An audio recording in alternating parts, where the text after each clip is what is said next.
સુરતમાં ફાર્મ હાઉસમાં ચાલતી પાર્ટી પર અચાનક પોલીસની રેડ અને ત્યારબાદ જે સામે આવ્યું તે જોઈને પોલીસ પણ ચોંકી ઉઠી।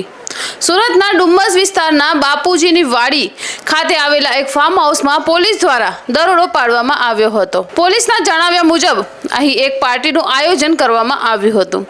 રેડ દરમિયાન કુલ 22 લોકોની અટકાયત કરવામાં આવી, જેમાં 14 યુવકો અને 8 મહિલાઓનો સમાવેશ થાય છે।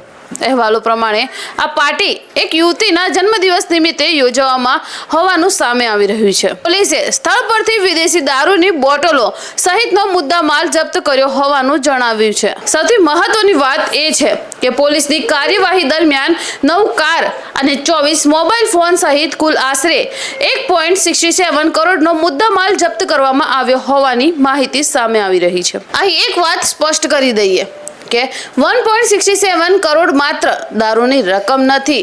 આ રકમમાં જપ્ત કરાયેલા વાહનો અને અન્ય મુદ્દામાલનો પણ સમાવેશ થાય છે।